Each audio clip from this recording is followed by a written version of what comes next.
माझं सहकुटुंब मी नारायणगड येथे नतमस्तक होऊन भगवानगड येथे नतमस्तक होऊन उद्या मी सकाळी 10 वाजता आमरण उपोषणाला सहकुटुंबासह बसणार आहे. हे जी कटामध्ये आरोपी आहेत हे CDR मध्ये स्पष्ट होत आहेत. यांना तात्काळ अटक करावी ही प्रमुख मागणी आहे.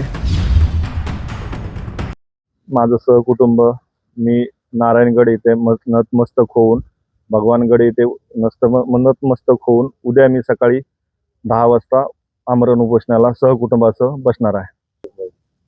हे जी कटामध्ये आरोपी आहेत हे CDR मध्ये स्पष्ट होत आहेत. यांना तात्काळ अटक करावी ही प्रमुख मागणी आहे. त्यानंतर बाकीच्या मागण्या आहेत मी पत्राद्वारे आपल्याला देईल. आंदोलन जिल्हाधिकारी कार्यालयासमोर आमरण उपोषणाला बसणार आहे. मी काल मी जे SIT प्रमुख होते व्यंकटराव साहेब त्यांना मी काल दुपारी फोन केला होता तपासासंदर्भात माहिती घेण्यासाठी. तर त्यांनी मला सांगितलं की तुमचा तपास हा CID कडे वर्ग केलेला आहे. त्याचं आणखी पत्र आलं नाही आणि CID वाल्यांनी पुरेपूर आमचं म्हणणं ऐकून घ्यावं आणि त्यानंतरच तपास करावा. जे CDR मध्ये जे स्पष्ट दिसतंय की घटनेच्या एक दिवस अगोदर उमेश मानेच्या घरावरती जो हल्ला झाला, त्याचे जे भांडण झालं त्या दिवशीची पासून जे कॉल आहेत एक दिवस घटनेच्या अगोदरचं, त्यानंतर घटना व्हायच्या एक 5:58 एक कॉल आहे की जे आरोपींनी जे आणि कटामध्ये आरोपी आहेत त्याच्यासोबत संपर्क झालेला आणि त्यानंतर 20 तारखेला संध्याकाळी जे समजा आरोपी होते मारणारे ते पोलीस स्टेशनमध्ये येत होते. त्याबरोबरही कटामध्ये आरोपी असलेले ते पोलीस स्टेशनमध्ये दिसून येत होते आणि जे कटामध्ये आरोपी आहेत त्यांचे 21 तारखेपर्यंत कॉल, जे मारणारे आता जे मध्ये आरोपी आहेत त्यांचे 21 तारखेपर्यंत कॉल आहेत आणि त्यानंतर कंटिन्यू जे सौरभ सोनवणे असतील, बालाजी सोनवणे असतील त्यांच्याबरोबरही आणखी एक कटामध्ये जो आरोपी आहे त्यांचे कॉल झालेले आहेत. त्या संदर्भात मी SIT प्रमुखांना अटक करा म्हणून म्हणत होतो. त्यांनी ते आम्ही तपास चालू आहे त्यांना आता 7-8 दिवसाचं मी अल्टिमेटम पण दिलं होतं. त्याच्यापर्यंत अद्याप काही झालं नाही. त्यानंतर मी महासंचालक साहेबांची भेट घेऊन मी त्यांना पत्र केलं होतं की हा तपास उच्चस्तरीय राज्यस्तरीय SIT कडे द्यावा म्हणून. पण त्यांनी CID कडे दिला म्हणून असं काल कळतंय. तर त्यांनी सगळं आमच्या कुटुंबाचं म्हणणं, जी घटनास्थळी परिस्थिती, कारण माझ्या भावाने मला सगळी घटना सांगितली, ती सगळी जाणून घ्यावी, साक्षीदार सांगतात हे जाणून घ्यावे. CDR मध्ये जे स्पष्ट दिसत आहेत कॉल झालेले त्यांना अटक करून हे करावं. माझं सहकुटुंब मी नारायणगड येथे नतमस्तक होऊन भगवानगड येथे नतमस्तक होऊन उद्या मी सकाळी 10 वाजता आमरण उपोषणाला सहकुटुंबासह बसणार आहे. हे जी कटामध्ये आरोपी आहेत हे CDR मध्ये स्पष्ट होत आहेत. यांना तात्काळ अटक करावी ही प्रमुख मागणी आहे. माझं सहकुटुंब मी नारायणगड येथे नतमस्तक होऊन भगवानगड येथे नतमस्तक होऊन उद्या मी सकाळी 10 वाजता आमरण उपोषणाला सहकुटुंबासह बसणार आहे. हे जी कटामध्ये आरोपी आहेत हे CDR मध्ये स्पष्ट होत आहेत. यांना तात्काळ अटक करावी ही प्रमुख मागणी आहे. त्यानंतर बाकीच्या मागण्या आहेत मी पत्राद्वारे आपल्याला देईल. आंदोलन जिल्हाधिकारी कार्यालयासमोर आमरण उपोषणाला बसणार आहे. मी काल मी जे SIT प्रमुख होते व्यंकटराव साहेब त्यांना मी काल दुपारी फोन केला होता तपासासंदर्भात माहिती घेण्यासाठी. तर त्यांनी मला सांगितलं की तुमचा तपास हा CID कडे वर्ग केलेला आहे. त्याचं आणखी पत्र आलं नाही आणि CID वाल्यांनी पुरेपूर आमचं म्हणणं ऐकून घ्यावं आणि त्यानंतरच तपास करावा.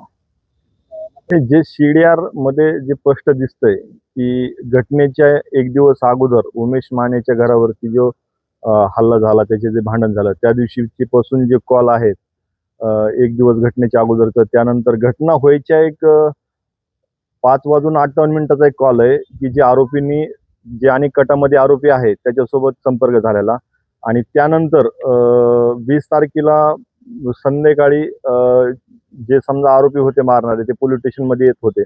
त्याबरोबरही कटामध्ये आरोपी असलेले ते पोलीस स्टेशनमध्ये दिसून येत होते आणि जे कटामध्ये आरोपी आहेत त्यांचे 21 तारखेपर्यंत कॉल, जे मारणारे आता जे मध्ये आरोपी आहेत त्यांचे 21 तारखेपर्यंत कॉल आहेत आणि त्यानंतर कंटिन्यू जे सौरभ सोनवणे असतील, बालाजी सोनवणे असतील त्यांच्याबरोबरही आणखी एक कटामध्ये जो आरोपी आहे त्यांचे कॉल झालेले आहेत.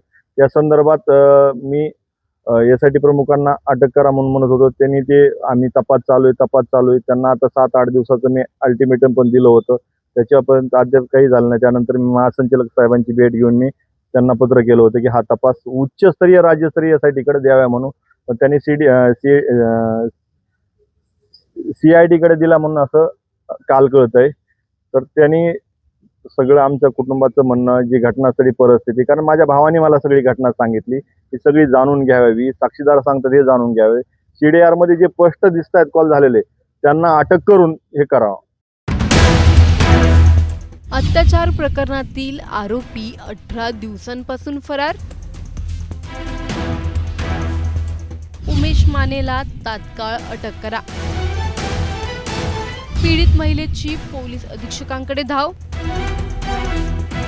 जीवितास धोका, पुरावे नष्ट होण्याची भीती. बीड जिल्ह्यात गाजत असलेल्या विलास घुले हत्या प्रकरणाशी संबंधित आणखी एक धक्कादायक घडामोड समोर आली. या प्रकरणातील वादाच्या मूळ कारणाशी संबंधित आरोपी उमेश माने याच्या विरोधात दाखल असलेल्या प्रकरणात तो गेल्या 18 दिवसांपासून फरार आहे. दरम्यान पीडित महिलेने पोलीस अधीक्षकांकडे निवेदन देत आरोपीकडून स्वतःच्या आणि मुलांच्या जीवाला धोका असल्याचा गंभीर आरोप केला आहे. नेमकं प्रकरण काय आहे आणि पोलिसांकडून काय कारवाई सुरू आहे, सर्व जाणून घेणार आहोत या व्हिडिओमधून.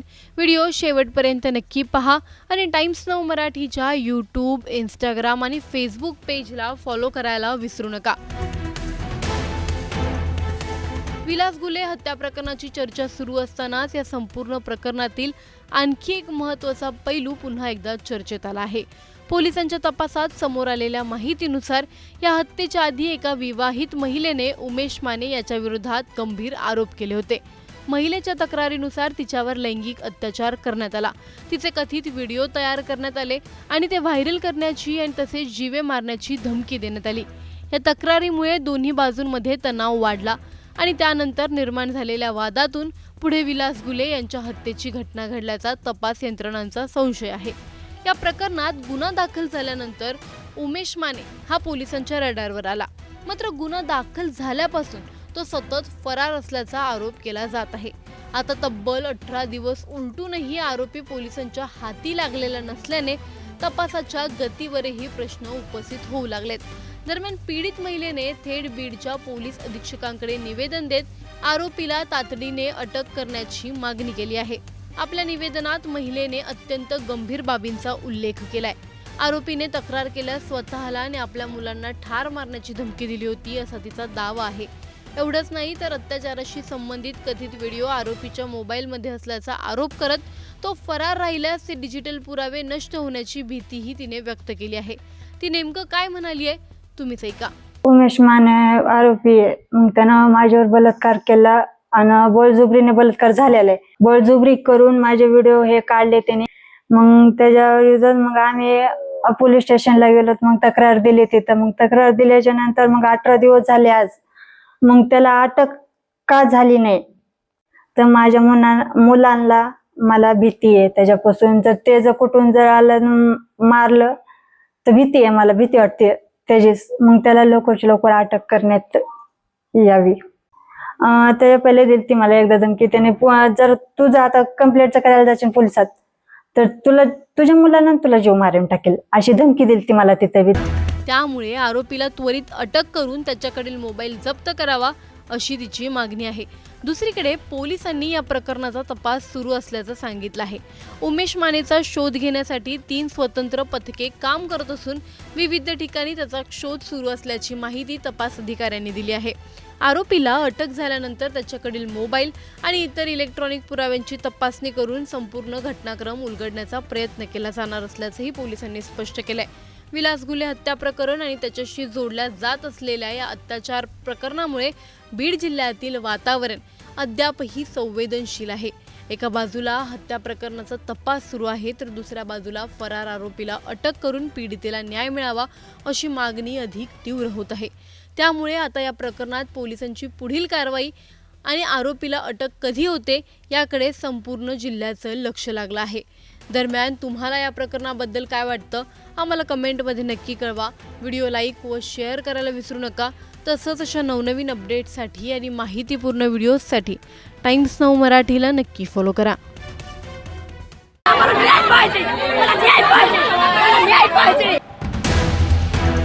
पिस्तूल ठेवलं, कोयता काढला. 6 जणांनी मिळून निष्पाप जीव घेतला. भर रस्त्यात कोयत्याने सपासप वार. बीडचं विलास घुले प्रकरण बेकार तापलंय. 1, 2, 3, 4, 5 आणि 6 हे 6 जण आहेत विलास घुलेंच्या हत्येचे आरोपी. बीडच्या विलास घुले हत्या प्रकरणात आता मोठा पुरावा समोर आला आहे. बीडमध्ये आज ज्या व्यक्तीसाठी रास्ता रोको आंदोलन आणि न्यायाची हाक दिली जाते त्या विलास घुलेंना इतक्या निर्घृणपणे भर रस्त्यात मारण्यात आलंय की हा CCTV पाहून तुमच्या देखील पायाखालची जमीन सरकेल. नेमकं हे प्रकरण काय आहे? का त्याला जिवंतपणी मरण यातना भोगाव्या लागल्या? त्या रात्री नेमकं काय घडलं? सर्व जाणून घेणार आहोत या व्हिडिओमधून. व्हिडिओ शेवटपर्यंत नक्की पहा आणि टाइम्स नाऊ मराठीच्या YouTube, Instagram आणि Facebook पेजला फॉलो करायला विसरू नका.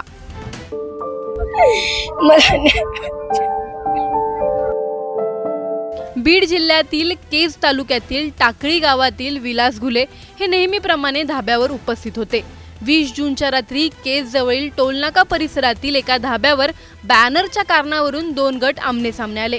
सुरुवातीला शाब्दिक बाचाबाची झाली, मात्र काही वेळातच वादाने आक्रमक रूप धारण केलं. वातावरण तापत असल्याचं पाहून विलास घुले यांनी मध्यस्थी करण्याचा प्रयत्न केला. भांडण थांबावं, परिस्थिती शांत व्हावी आणि कुणाचं नुकसान होऊ नये या हेतूने ते पुढे आले. मात्र पुढच्या काही क्षणात घडलं ते धक्कादायक होतं. संतापलेल्या काही जणांनी विलास घुले यांच्यावर हल्ला केला. चाकूने त्यांच्यावर सपासप वार करण्यात आले. हल्ला इतका भीषण होता की काही क्षणातच ते रक्ताच्या थारोळ्यात कोसळले. उपस्थितांनी त्यांना तातडीने रुग्णालयात दाखल केलं, मात्र गंभीर जखमांमुळे उपचारादरम्यान त्यांचा मृत्यू झाला. या घटनेनंतर आणखी एक धक्कादायक बाब समोर आली. संपूर्ण हल्ला परिसरातील CCTV कॅमेऱ्यात कैद झाला असल्याचं समोर येतंय. हा व्हिडिओ सध्या सोशल मीडियावर मोठ्या प्रमाणात व्हायरल होत असून त्यामध्ये एका तरुणाला अत्यंत क्रूरपणे मारहाण केली जात असल्याचं दिसत असल्याचा दावा केला जातोय. घटनेची माहिती गावात पोहोचताच संतापाची लाट उसळली आहे. विलास घुले यांच्या मृत्यूनंतर कुटुंबावर दुःखाचा डोंगर कोसळला. घरातील कर्ता पुरुष अचानक निघून गेल्याने नातेवाईकांनी हंबरडा फोडलाय. संतप्त ग्रामस्थ आणि कुटुंबियांनी आरोपींना तात्काळ अटक करण्याच्या मागणीसाठी केज पोलीस ठाण्यासमोर ठिय्या आंदोलन केलं. त्यामुळे परिसरात काही काळ तणावपूर्ण वातावरण निर्माण झालं होतं. पोलिसांनी अतिरिक्त बंदोबस्त तैनात करत परिस्थिती नियंत्रणात आणली. दरम्यान आरोपींचा शोध घेण्यासाठी विशेष पथकं तयार करण्यात आली असून तपास वेगाने सुरू असल्याची माहिती आता पोलिसांकडून देण्यात आली आहे. एका किरकोळ वादातून एका कुटुंबाचा आधार हिरवला गेलाय. भांडण थांबवण्यासाठी पुढे आलेल्या व्यक्तीलाच जीव गमवावा लागला. त्यामुळे हा प्रश्न केवळ विलास घुले यांच्या हत्येपुरता मर्यादित राहत नाही. प्रश्न आहे वाढत्या हिंसक मानसिकतेचा, किरकोळ कारणांवरून हातात शस्त्र घेण्याच्या प्रवृत्तीचा आणि कायद्याच्या धाकाचा. बॅनरसारख्या क्षुल्लक कारणावरून एखाद्याचा जीव जाणं थांबणार कधी? सार्वजनिक ठिकाणी वाढणाऱ्या अशा हिंसक घटनांवर प्रभावी नियंत्रण कोण आणणार? निष्पाप व्यक्तींचा जीव जाण्यापूर्वी यंत्रणा अधिक सतर्क होणार का? आणि सर्वात महत्त्वाचं म्हणजे विलास घुले यांच्या कुटुंबाला न्याय कधी आणि कसा मिळणार? हा प्रश्न आज केवळ त्यांच्या कुटुंबालाच नव्हे तर संपूर्ण समाजाला अस्वस्थ करून सोडत आहे. विलास घुलेंच्या या प्रकरणात तुम्हाला नेमकं काय वाटतं? आम्हाला कमेंटमध्ये नक्की कळवा. व्हिडिओ शेअर व लाईक करायला विसरू नका. तसंच अशा नवनवीन अपडेट्ससाठी आणि माहितीपूर्ण व्हिडिओजसाठी टाइम्स नाऊ मराठीला नक्की फॉलो करा.